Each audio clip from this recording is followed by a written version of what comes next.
येवला तालुक्यातील सावरगाव येथे एका गरीब आदिवासी भिल्ल समाजातील कुटुंबाच्या मालकीच्या खाजगी जागेवर संगणमताने बेकायदेशीरपणे शासकीय घरकुल योजनेचे बांधकाम करून जागा हडप केल्याचा धक्कादायक प्रकार समोर आलाय। या प्रकरणी पीडित आदिवासी बांधव नवनाथ सखाहरी लोखंडे यांच्या पाठीशी एकलव्य संघटना खंबीरपणे उभी राहिली असून प्रशासनाच्या अन्यायाविरोधात येवला तहसील कार्यालयासमोर आमरण उपोषण सुरू करण्याचा इशारा देण्यात आलाय। मिळालेल्या माहितीनुसार सावरगाव येथील गाव नमुना नंबर 8 मधील 10 गुंठे खाजगी बळकट जागा ही सुमनबाई सखाहरी लोखंडे यांच्या मालकीची आहे।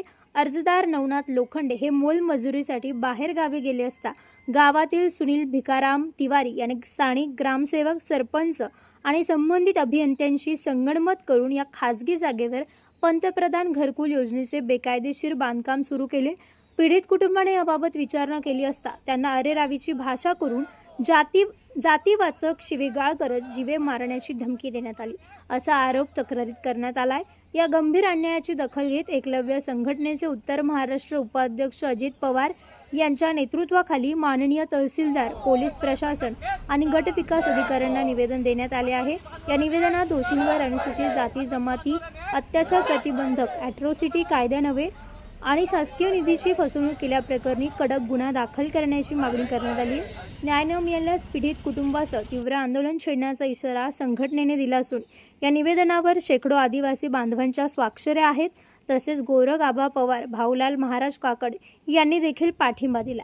Bureau report, Sachin Wakhare, Yeola. आज या ठिकाणी गोरगरिबांच्या न्याय हक्कासाठी आमरण उपोषण चाललेलं आहे एकलव्य संघटनेचं। त्या संघटनेला आम्ही पाठिंबा देण्याकरता सावरगावातील आम्ही ज्येष्ठ मंडळी तसेच सन्माननीय वारकरी प्रेमी गोरख आबा पवार, माजी सरपंच, आम्ही ही सगळी मंडळी या ठिकाणी आमच्या गावातील गाव बांधव आहे ते आणि गरीब कुटुंब आहे, त्या कुटुंबाला न्याय मिळावा यासाठी ते या ठिकाणी आमरण उपोषण त्या ठिकाणी करत आहे।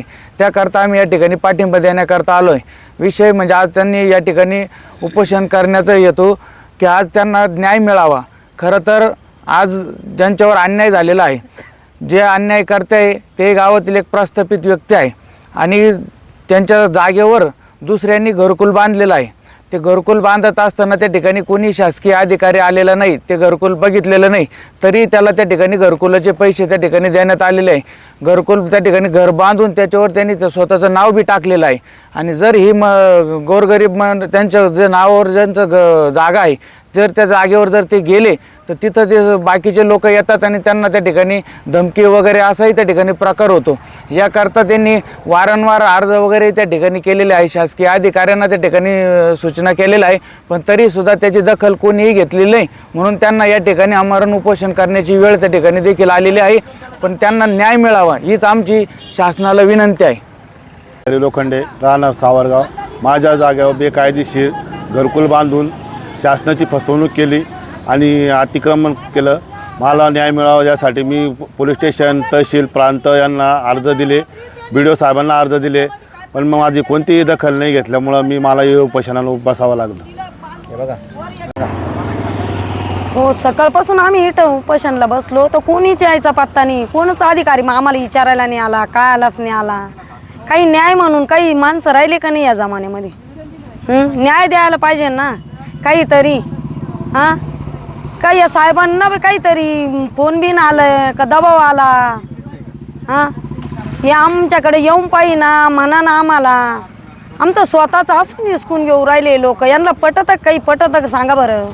हां, आम्ही पहिले चूट पोलीस स्टेशनला गेलो होतो, त्या दिवशी बी नाही आम्हाला हे केलं, त्या दिवशी हे करून दिलं आणि तिथं आम्ही 2-4 जण पुतणे चुलते काही उभे राहिले तर घाईघाई पोलीस आले उचकून द्यायला। भाऊ, हे चांगलं नाही, अन्याय करू नका बिलांवर तुम्ही। जर त्यांनी आमचं हे अन्यायचं नाही हे केलं, त्यांनी जर हे केलं नाही, ठेवलं नाही आमच्या याचं वाला, आज आमचं संध्याकाळपर्यंत जर काही निर्णय झाला नाही तर आम्ही उपोषण धरल्याशिवाय राहणार नाही। हां हां, आमची मुख्य मागणी हीच आहे का आमच्या पुतण्याचं घर द्यावा, ती जागेवर घर बांधेल तिथं JCP लावा, पाडून द्यावा, सवान करून आम्हाला घर बांधायला देऊ, आम्ही कोपी बांधू। नाही इंद्रायकोश योजनेची खोली मिळाली ना तरी चालेल, पण आम्हाला ते आमची जागा रिकामी करून द्या ना, एवढं आम्हाला म्हणणं आहे आमचं वालं। आमचं काही दुसरं म्हणणं नाही का आम्ही काही याचं त्याचं म्हणून आम्ही काही कोण म्हणून कामं नाही करू राहिलो. हा आमच्या आदिवासी लोकांना यांनी खोल्या का देते नाही, त्या खोल्याचा जाऊ मारू गोळी सरकार ज्याला ते काय म्हणते ना माडीवाल्यांना सरकार खोल्या देतं, आदिवाशांना काही देते नाही भाऊ. असे कागद सांगा त्या हे नाही ते नाही ते नाही, आई मेली बाप मेला दाखी त्या हे साहेब म्हणतो त्याच्या फाईल एक दे हप्त्यात आम्हाला संध्याकाळपर्यंत चक्र मारता मारता आमच्या टेबलवर देता देता त्या जीव जातो. काय सांगा त्या 40 रुपये भाडं खर्चून यावं लागत सावरगाववरून येवल्याला. हे म्हणतो तिडं नाही झालं ट्रावनी दिला एक दिवस गरम शक्य तलट येत नाही, तलट आला तर सर्कल येत नाही. आता काय सांगावं आमच्या गावची तारा सांगा. आणि आम्हाला काय आम्ही काय राजकारण नाही करू राहिलो, आम्ही जी परिस्थिती तीच सांगू राहिलो, काय खोटं काटं काय बोलू नाही राहिलो आम्ही. तुमच्या सर्व समारंभांसाठी एकमेव ठिकाण वर्मा लॉन्स. आनंदाचे क्षण, स्वप्नपूर्ती क्षणांसाठी वर्मा लॉन्स.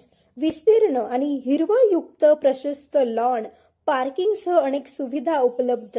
वर्मा लॉन्स. ठिकाण येवला, नाशिक रोड, एरंडगाव. एक वेळ अवश्य भेट द्या वर्मा लॉन्सला. व्यावसायिक आणि विश्वासार्ह सर्व सेवांसाठी तुमचा जुना लॅपटॉप संत झालाय की नवीन घेण्याचा विचार आहे? काळजी सोडा. येवला शहरात तंत्रज्ञानाचा नवा पत्ता, हर्षू कॉम्प्युटर्स. आम्ही घेऊन आलो आहोत ब्रँडेड लॅपटॉप्स, डेस्कटॉप्स आणि बरंच काही, तेही अगदी रास्त दरात. आमच्या सेवा नवीन व रिफर्मिश्ड लॅपटॉप, प्रिंटर सेल्स आणि सर्व्हिस, CCTV कॅमेरा फिटिंग आणि AMC. आमची खासियत लॅपटॉप डेस्कटॉप रिपेअरिंगची कामे योग्य दरात आणि वेळेत पूर्ण होतात. साहित्य, कीबोर्ड, माऊस आणि सर्व प्रकारचे कॉम्प्युटर ॲक्सेसरीज उपलब्ध आहे. डिजिटल युगात पाऊल टाका विश्वासाने आणि आजच भेट द्या Nagar Manmad road NDC bank जवळ येवला या ठिकाणी. संपर्क करण्यासाठी स्वप्नील रासकर यांच्या मोबाईल नंबरवर संपर्क साधा 93 22 00 39 58. सम्राट वर्मा ग्रुप प्रस्तुत हॉटेल वर्मा पॅलेस. येवल्याचे नवीन वैभव, लक्झरी, सुविधा आणि चवीचा राजेशाही संगम. आकर्षक लक्झरी रूम्स, खास पॅलेस अनुभवासाठी आरामदायक आणि सुसज्ज. AC रूम्स, आधुनिक सुविधांसह थंडावा आणि शांतता. चवीचा आणि सेलिब्रेशनचा थाट. मल्टीव्हिजन रेस्टॉरंट आकाशाच्या सानिध्यात. मनमोहक दृश्यांसोबत स्वादिष्ट आणि वैविध्यपूर्ण पदार्थांचा. शहराच्या गजबजाटातून दूर, हिरवळ आणि शांततेत रिलॅक्स होण्यासाठी उत्तम जागा. हॉटेल वर्मा पॅलेस, जिथे प्रत्येक भेट होते खास. आम्ही फक्त सुविधा देत नाही तर एक अविस्मरणीय अनुभव देतो.